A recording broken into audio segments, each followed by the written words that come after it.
This is reposted.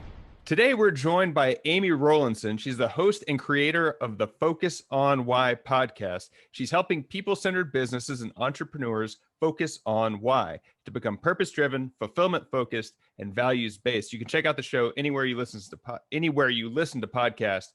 And the premise of your show really resonated with me as someone who's changed career a few times now. And I want to get started with this thing you do at the end of all your episodes is you ask your guests to give one final message.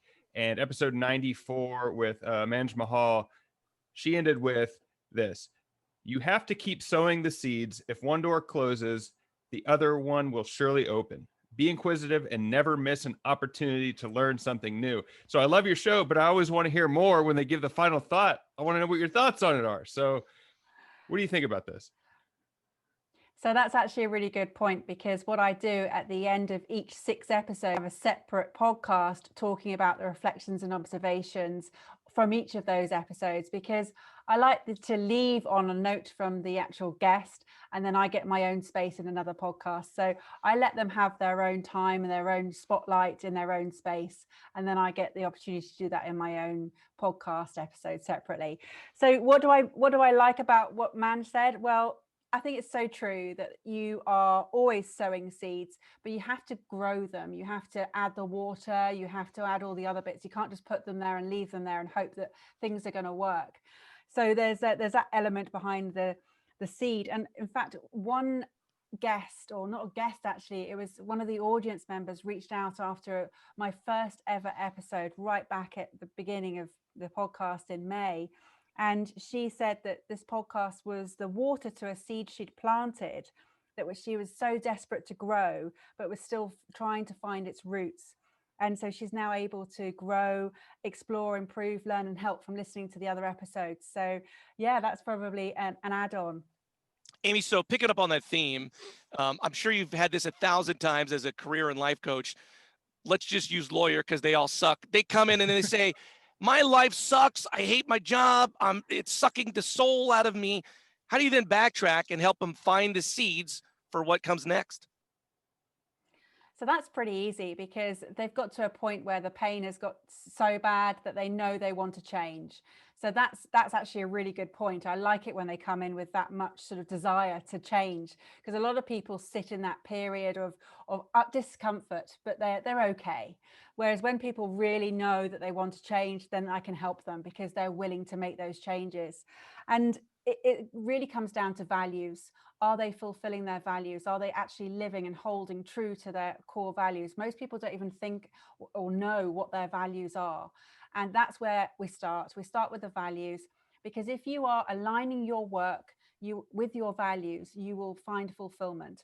And it doesn't have to be from an entrepreneurial basis. You don't have to go and set up your own company. You can find fulfillment within employment, but a lot of people don't realize that. So when they know how to work and enjoy their work and find that fulfillment within a particular 9 to 5, they then come home and feel great because they feel valued at work.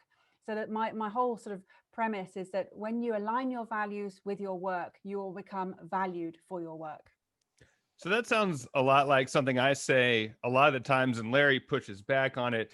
My approach is to start something. So like with our podcast, we started it in March, and my thing is like, just do it. And once you get into it, you'll know if you like it or not. And I like this concept of why you're doing it. Do you think people should just start going and figure it out once they're doing it, or figure out before they even start? If you wait for that to happen, you'll never get anything done. So I'm with you.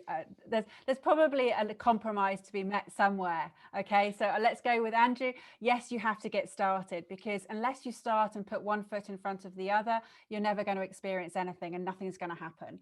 And Larry, yes, there has to be some kind of direction. There has to be some focus on what you're doing. So let's put both of those together and think about, what do you enjoy, what the world needs, what you know you're good at, and then start there.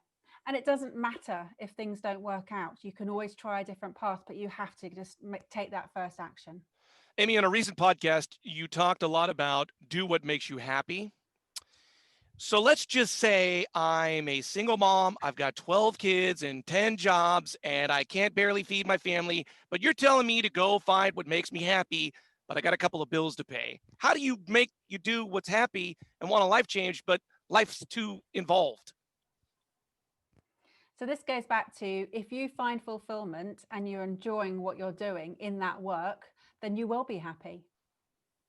It's as simple as that. Your happiness comes from fulfillment.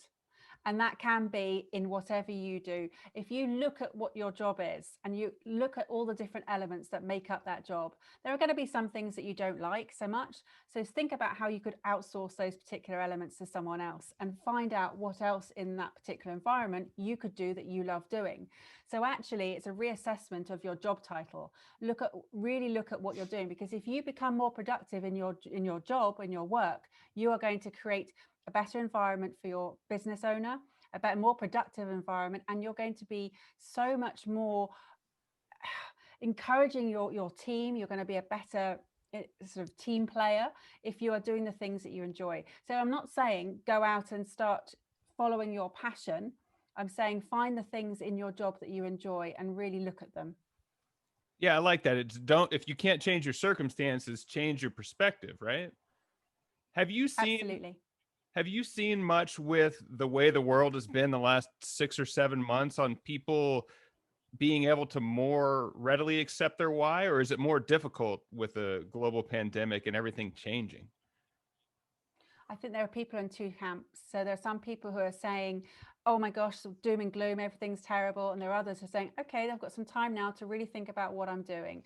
And both perspectives are, are valid. The people haven't had this opportunity to reflect and think about why they're doing what they're doing in such detail before, and also alongside everybody else in the world. People have these particular moments of trauma, or particular moments where they have that epiphany of, like, I can't take this anymore. They have that midlife crisis. I call it a midlife beginning.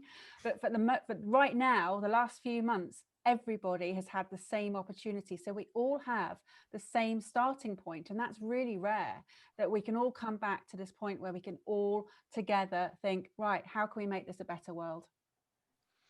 It almost seems like you have to sort of surrender to whatever it is in your life. You get to this point and then you can kind of work from the bottom up. And I feel like you mentioned that a little bit, but once you get to the bottom, then you can try to work your way out of whatever funk you're in. There is an element to that some people do feel that they need to have that particular disaster before they realize that they need to change things. I'm trying to awaken people to realize that doesn't have to be the case. You can take those decisions and you can take responsibility for your own life right now. I like that. I feel like you're validating what I tell Larry all the time. So I appreciate it. I'm so glad that you came on. Amy Rowlinson, thank you so much for joining us today. You can check out our podcast on Facebook and Instagram at Focus on Why. I really enjoy it. I think you guys should check it out too. I'm Andrew for Amy and Larry saying thank you for stopping by.